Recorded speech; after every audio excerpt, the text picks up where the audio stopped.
안녕하세요, 루장입니다. 일론 머스크가 트위터를 430억 달러에 사들여서 민간 기업으로 전환을 제안을 하였습니다. 일론 머스크는 주당 54.20달러에 인수하겠다고 제안을 했고요. 머스크는 나는 트위터가 전 세계적으로 언론의 자유를 위한 플랫폼이 될 가능성을 믿고 투자를 했으며 언론의 자유는 민주주의가 작동하는 데 필요한 사회적 의무라고 믿는다고 말을 하였습니다. 아마존 CEO는요, 암호화폐 결제 도입 가능성을 낮게 봤습니다. 그런데 앞으로 NFT를 판매를 할 수 있을 것으로는 예상을 했습니다.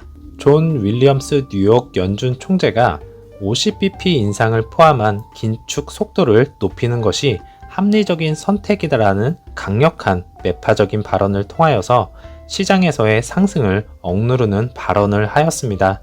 요즘 장을 보자면 조정 구간에서는 이러한 말들이 안 나오는데 하루 상승이 이어지면 바로 이러한 발언을 하면서 올라가지 못하도록 막고 있는 모습을 보여주고 있습니다. 제닛 옐런 미국 재무부 장관이 러시아와 우크라이나 침공으로 인하여 새로운 글로벌 경제 질서의 비전으로 프렌드 쉐어링을 제시를 하였습니다. 프렌드 쉐어링이란 무엇인지 알아보면요.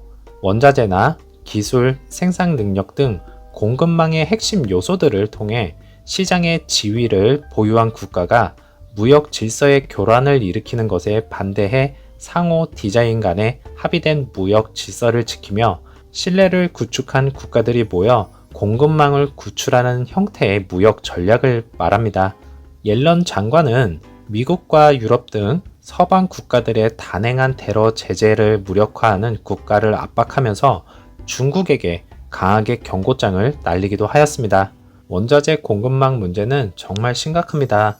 하루라도 빨리 원자재 공급망 해결이 되었으면 좋겠습니다. 10년물 국채입니다. 어제 영상에서 제발 급등하지 말라고 그렇게 간절히 말을 했는데 결국에는 급등하는 모습을 보여주었습니다.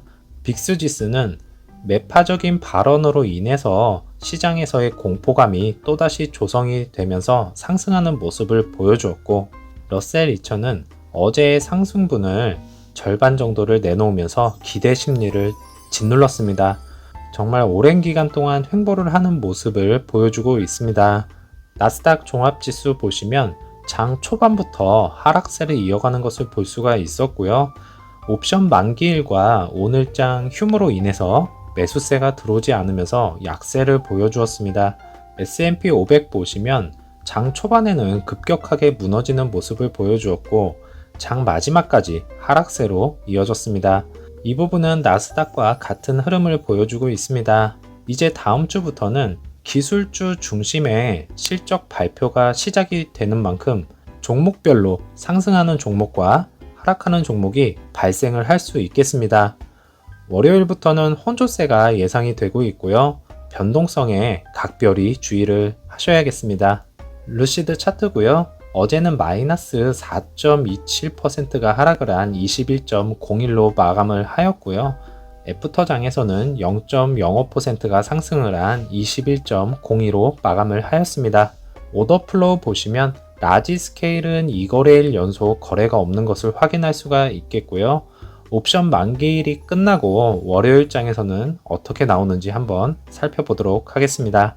매물대 차트를 보시면 21불 라인에서 28불 라인까지 견고하게 매물대가 쌓여 있는 것을 볼 수가 있겠고요. 30불대 구간에서도 아직도 버티고 계신 분들이 많다는 것을 볼 수가 있겠습니다. 정말 앞으로의 미래가 없는 기업이었다면 30불대 매물대는 아마 사라지고 없어졌을 것입니다. 1분봉 보시면 나스닥 흐름과 비슷하게 흘러가는 모습을 보여주었고요. 퍼포먼스가 출시가 되고도 주가가 상승을 못하는 이유는 1분기 실적과 2022년 가이던스 하향 조정, 나스닥이 상승을 하지 못하고 있으므로 치고 올라가지 못하는 것 같습니다. 2분기가 시작이 되었고 차량이 생산이 활발히 이루어지고 있고 딜리버리도 잘 되고 있으니까 2분기는 좋은 방향으로 흘러가지 않을까 생각이 됩니다. 리비안의 RT1이 길가에 갇힌 것처럼 보이는 세미트럭을 견인하는 모습이 포착이 되었습니다. 대략적으로 17,000파운드를 견인을 하고 있고요.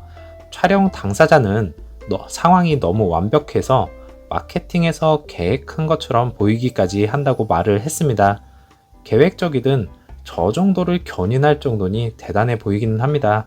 루시드 에어의 휠 모양을 한번 같이 보시겠습니다. 첫 번째는 19인치 에어로 레인지 휠이고요.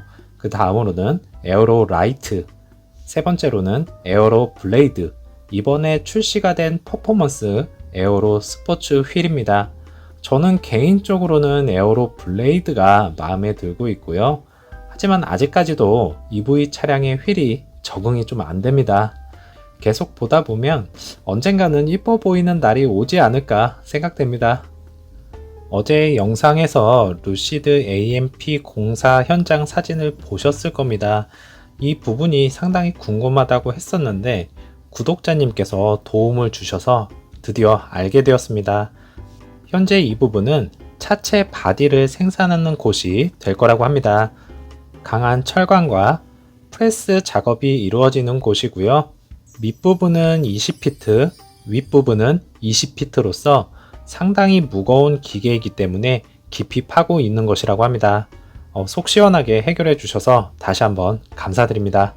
루시드는 새로운 EV 모델에서 부스트를 얻을 수 있고 주식은 제품 라인의 다른 고급 모델로 힘을 얻을 수 있다고 말을 합니다. 더 많은 자동차를 제공을 하고 있으며 이러한 숫자는 올해 LCID 주식이 성공하는데 중요하다라고 말을 합니다. 이 기사를 쓴 분의 의도는요, 이미 대량 생산이 성공적으로 이루어진다고 보고 있는 것 같습니다. 이 외에도 강력한 럭셔리 세단의 새 버전을 선보였고, 퍼포먼스는 1050마력, 시작가는 17만 9천 달러입니다. 비평가들은 이미 이 차에 깊은 인상을 받았으며 1111마력의 루시드 에어 드림 에디션의 성능을 기대하고 있다고 말을 하였습니다. LCID 주식에 대해서 뛰어난 성과 등급을 받았고 생산 일정을 준수한다면 경쟁이 치열한 EV 산업에서 거대한 플레이어가 될 수 있고 신모델을 런칭을 하면서 생산 일정이 잡히고 투자자들의 신뢰를 받을 수 있을 것 같다라고 하면서 마무리를 하였습니다. 수직 통합 시스템을 통한 대량 생산의 길이 꼭 열리기를 바라겠습니다. 오늘 제가 준비한 내용은 여기까지입니다. 어제 장도 고생 많으셨고요. 오늘은 휴장이고 내일은 주말입니다. 많이 힘드셨을 텐데 푹 쉬시면서 컨디션 조절 잘 하시길 바라겠고요.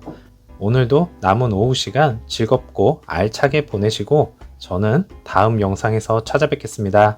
감사합니다.